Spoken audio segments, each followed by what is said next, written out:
Homebound Arc. Smith's finger squeezed on the trigger, Cersei standing next to him, eyes deep in thought. "No!" I cried, backed against the wall, my hands in the air. "Cersei, killing me won't solve anything!" "The subjects want to eliminate humanity," Cersei mumbled to herself, biting at her hands and staring at the ground. "If Subject 12 is willing to trade so many hostages for you, your existence must help her. Therefore, killing you is likely the safest way to stop her from advancing her objectives." "We could try talking to her," I cried, unsure if my heart was even still beating. "Cersei, you can't be sure that's what they want. I can talk to her." She shook her head slowly, biting her hands harder. "Change!" I screamed. "Cersei, you fucking hypocrite!" Her eyes flicked up, expression unchanged.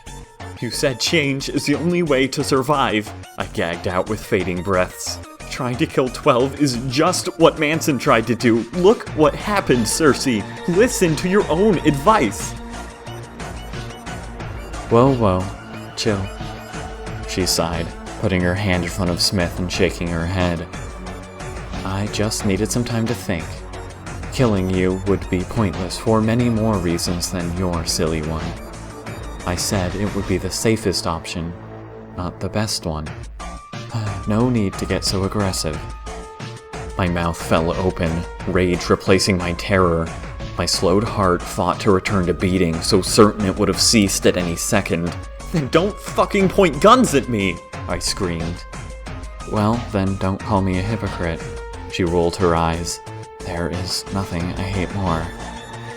While killing you may halt 12's goal, we won't stop there. We are not on the defense. I will not be so easily puppeted. 12 has made the first move, but we will make sure it is her last."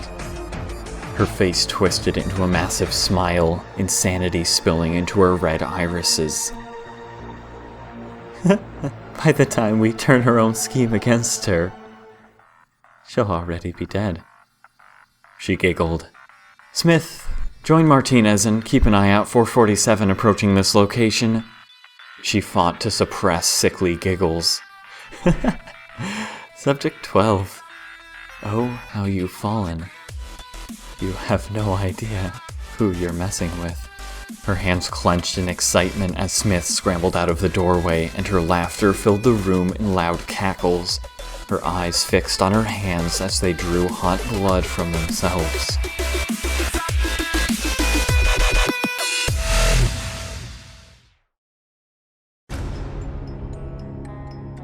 Jonathan Matthews.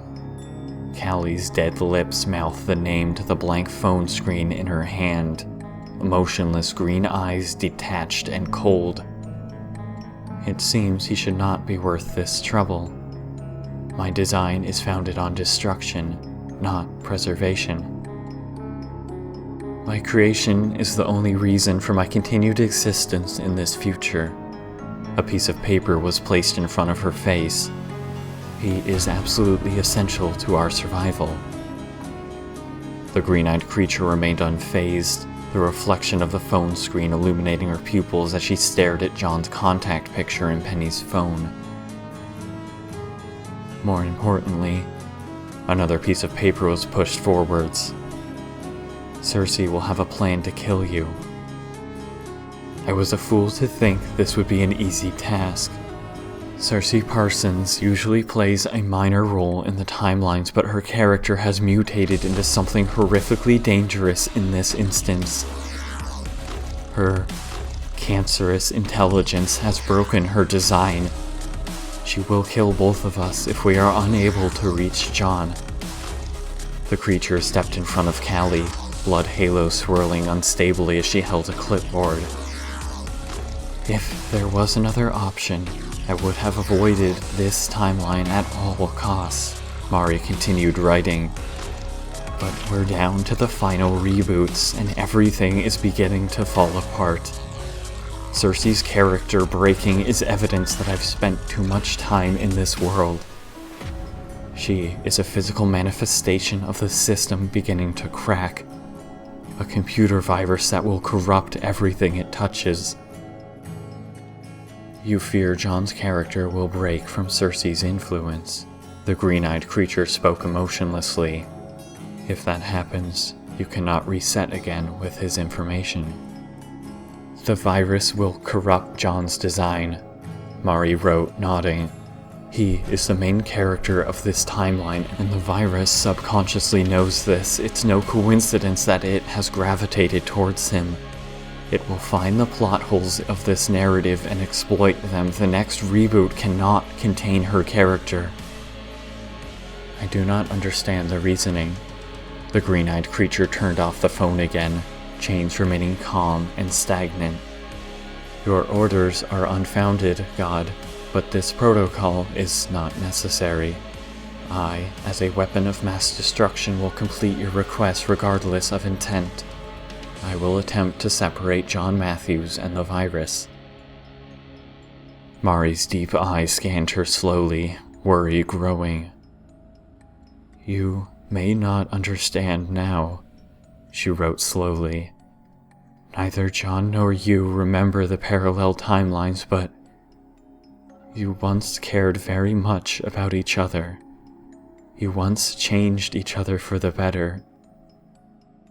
I cannot make you remember this, but I hope you will come to realize it again yourselves in the reboot. It is essential. Mari turned around slowly to face the hostages, dark eyes flicking nervously to a clock on the wall.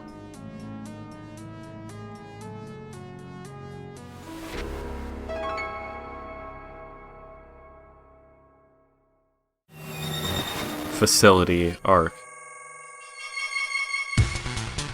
I coughed violently, watching more blood erupt from my lips. My shaky hand slowly pushed the pencil into the paper, the act taking all of the feeble strength I had as I slowly filled in the bubble.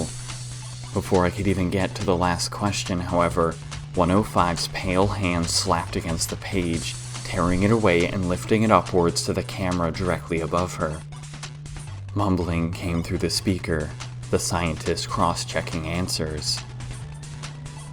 Score of 57%, he spoke eventually, the sound of shuffling papers carrying out from his end.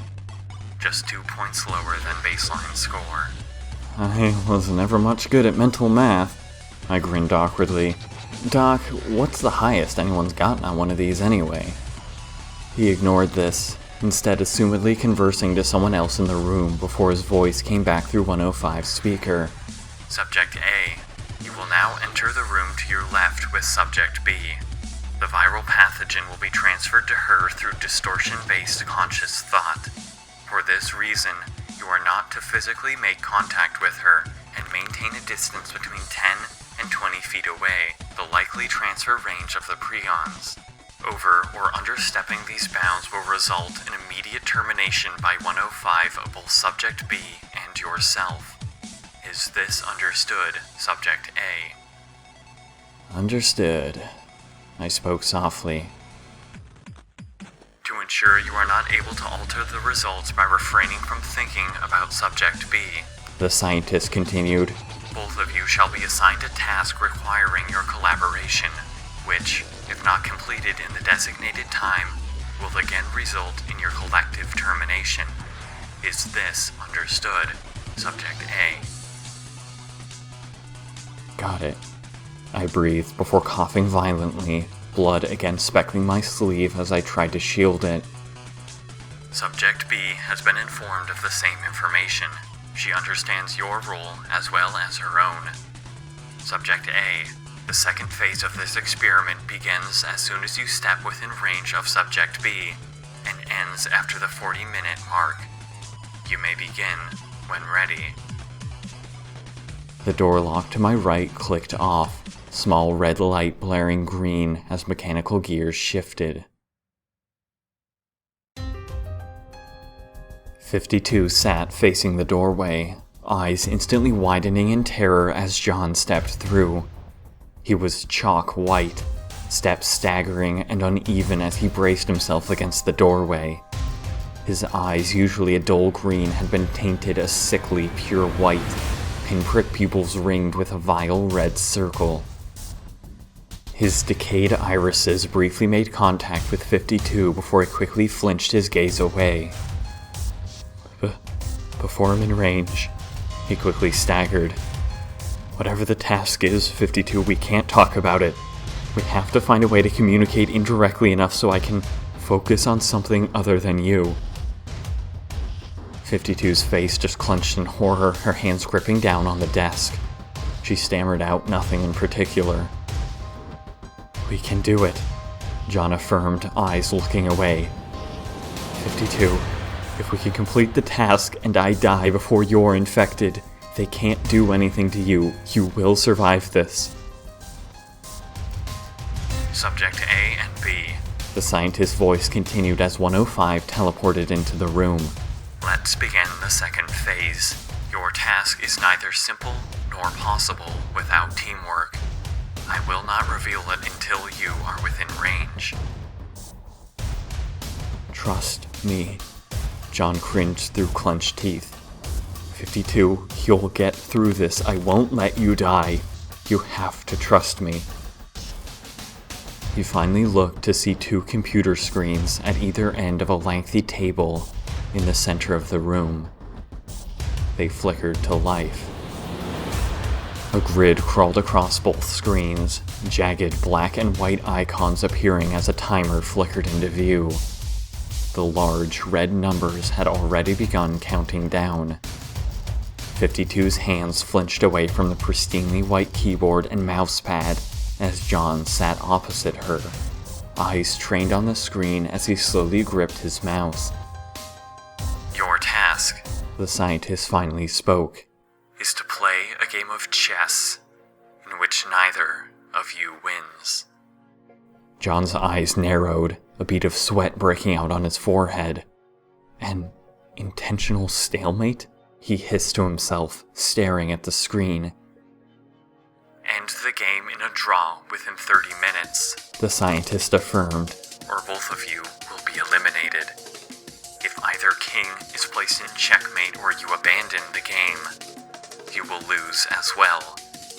The game will be played digitally so that distortions cannot affect the outcome.